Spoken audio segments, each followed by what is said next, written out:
Hey, what's shaking YouTube? It's Andrew, and I'm responding to the mainstream comic tag. Mr. Full Killer 5150 tagged me, so I'm gonna give you guys my 2 cents on these questions, and we'll go from there. So, if I look a little tired and unkempt, it's because I got me a new job. I'm working at a we bag mulch, like rubber mulch and stuff like that. We also make those rubber edge pieces for landscaping, and so for 10 hours a day I trim, package, stack those rubber edge pieces, and it's a tiring job, but hey, it's a job and it's awesome that I can stick it to Walmart by getting a new job so quickly. So for all you guys that were out there supporting me and giving me support, just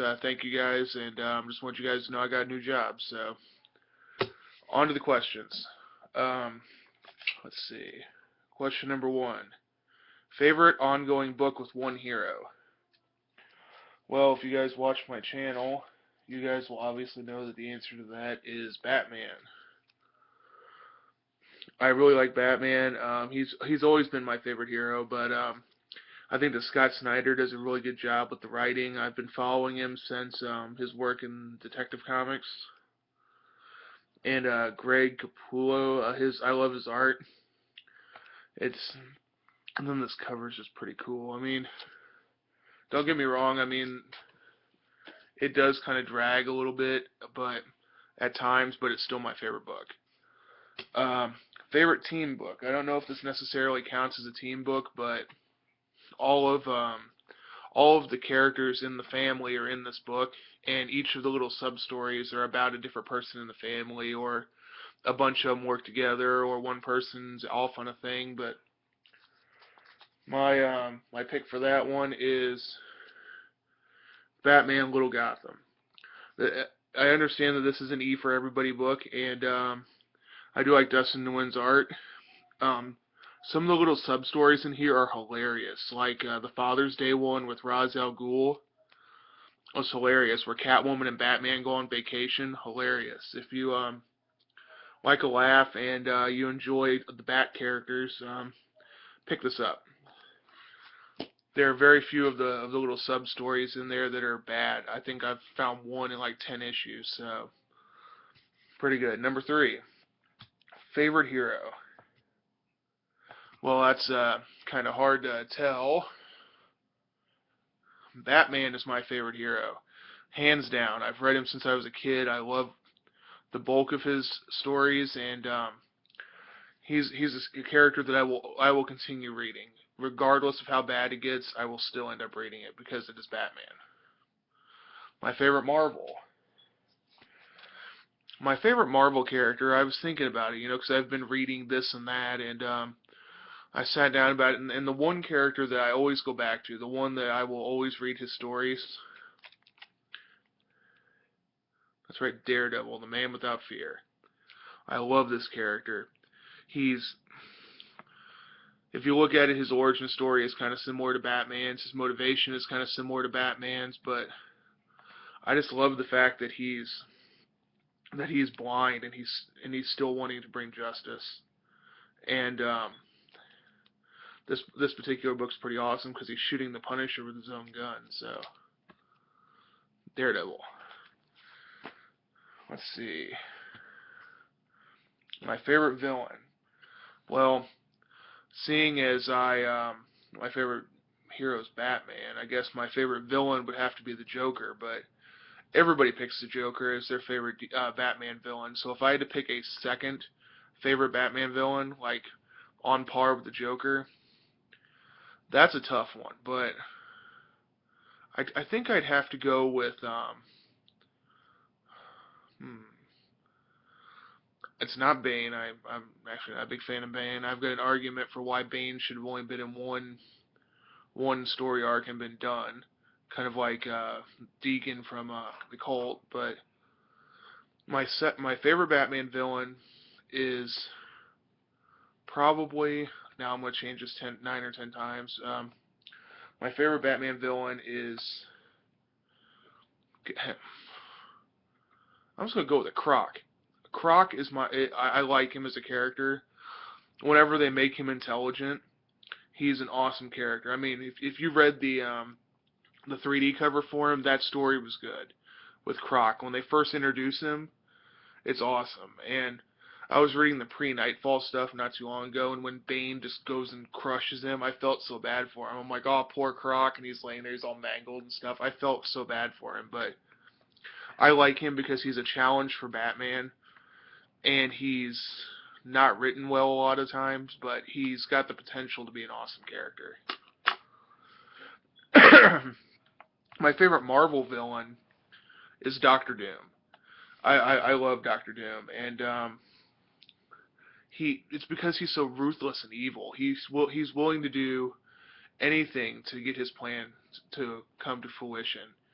And it seems like every time something big happens, Doctor Doom's there in the shadows going, yes, this all worked according to my plan. And I I just like him. Plus, armor, big green cape. Come on. Awesome. Marvel or DC? Hands down DC. For I just got done watching Mr. Fix-It Smash's video, so for pretty much all of the reasons that he likes Marvel, that's why I like DC. In my opinion, the writing is better. The movies don't come out as often, but they are all really good. I'm not saying Marvel's aren't, but I mean, come on. DC's had some really bad movies with Batman and Robin, Superman 4, but Marvel's had a lot of bad ones too. I mean, Elektra, X-Men: The Last Stand, X-Men Origins. Um, let's see. In my Punisher Warzone, which I didn't like. I hate to say it, but Daredevil. Come on, I mean, there's more bad movies for Marvel than there are for DC. I mean, given they put out more, but DC. DC's my pick. My favorite event. I was actually talking about this a few minutes ago, but Nightfall. I like Nightfall just because it's got all of the villains in it in some capacity or the other. I like the little Mr. Zaz story here at the beginning in the girls' school. I like the Mad Hatter. I like all the fact that all the villains are included, and Bane does beat Batman. This is an actual story where Batman loses, and then he has to come back in his road to redemption, and he takes back his cowl. I love this story. It's very good. I only brought the first volume. This one's the size of a phone book, but I've got all 3 volumes. They're all good. I'm gonna put this. Least favorite book. I don't read a lot of, most of the stuff I read now is independent stuff and Batman stuff, but I thought about it and I'm like, what is the one book in my entire collection that I absolutely hate? Here it is. Star Trek The Next Generation meets the X-Men. I hate this book for every reason that you could possibly think of. Like, the fact that this takes place right after Star Trek First Contact, so they've got those crappy Star Trek First Contact uniforms. It's just ridiculous. The back cover of this is Wolverine's claws clashing with with Worf's bat'leth. The whole book is terrible, absolutely horrible.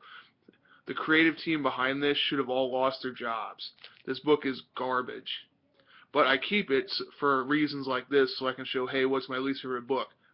Bam. Alright. That's enough of that. A book that I read that other people hate. I don't know if people hate this book, but as far as I know, I think I'm the only person on YouTube reading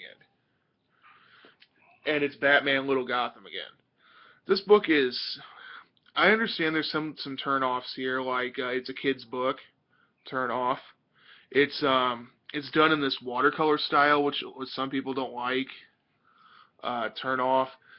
It's done in a little couple of serial stories each month. Like each book has 2 stories in it, and they're about like a different holiday each one. So that's kind of a turn off that it's not a continual, longer story. But if you like laughs and you like Batman, you'll like this. So. Okay, least favorite event. It's gonna have to be Brightest Day. You know, I understand a lot of people got kind of tired of Dark Blackest Night by the time it got to the end, but I I didn't like the fact that they went from Blackest Night, where they had literally every villain, every hero, every character in the DC universe ever in it, but you still had your frontliners. You know, you had the Flash, Green Lantern. You know, despite the fact that Batman was dead, he was still in it. Brightest Day, it's like they were going through the backlog, and they're like, all right, guys, we need to find a way to sell more books, and we need to find a way to make these not so popular characters popular. I know. Let's kill them all in Blackest Night, and then bring them all back. Yeah. So instead of doing an event about good heroes, they make it about Firestorm, Aquaman, and this is before Jeff Johns made him good. This is Aquaman, the Martian Manhunter, Hawkman, Aqualad. Come on, guys. They could have done something better. And then the way they ended it with, oh, we've all got these like little peon jobs to do in this little battle, like catching a bullet, shooting a bullet, throwing a boomerang. Come on, guys. That the whole thing was just, and then the fact it went like 26 issues was just like, it was entirely too long. It was like so much filler in that, it was ridiculous. But if I had to pick a second to that, it would probably be let's see. I completely agree with Ben, Mr. Fix It Smash, about the death of the family storyline, because I mean, I understand that Grant Morrison brought Damian back from the world of Elseworlds, and that was like his character, so he wanted to make him, and then he wanted to break him, kind of like Frank Miller did with Elektra. But if you're gonna make a story called Death of the Family, and the Joker literally finds a way to completely screw over Batman, and you're planning on killing Damian anyway, kill him in the event. Do something crazy. Do something powerful.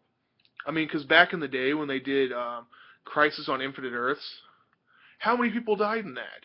They killed off Supergirl, and they killed off Barry Allen, like one of the big, heroes for DC. That's an event.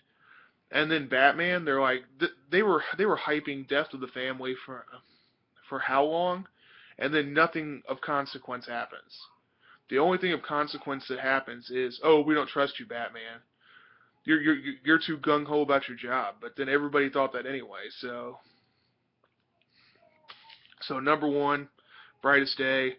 Number two, Death of the Family. Okay. And finally, my favorite prison or jail. This, believe it or not, this was actually kind of tough for me. Um, I really like Arkham Asylum, because Arkham isn't just a jail that's horrible for its inmates. It's horrible for its doctors too. I mean, Dr. Crane, he was a doctor there, and now he's an inmate there. Harley Quinn, Dr. Quinzel went in and she got corrupted by the Joker, and then she became an inmate. And let's look at some of the most terrifying villains in all of DC. Not just Batman, the entire DC have been in Arkham. The Joker, Mr. Freeze, Killer Croc, the Penguin, the Riddler. I mean, it's crazy. I mean, and at the beginning of Nightfall, how did Bane put the screwing of Batman into fruition? He broke the villains out of Arkham. I mean, Arkham was so bad that Jeremiah Arkham blew up his own hospital. I mean, to be fair, he was crazy, but he blew it up. But my other pick was the Phantom Zone, and it was because once you're in the Phantom Zone, there's no getting out of the Phantom Zone. I mean, and the Phantom Zone just eats your essence. It is a horrible, horrible place to go. I mean, General Zod, they imprisoned him in there. A villain that could beat Superman. they imprisoned him in the Phantom Zone. So there's my picks. Um, thanks for tagging me, Steve.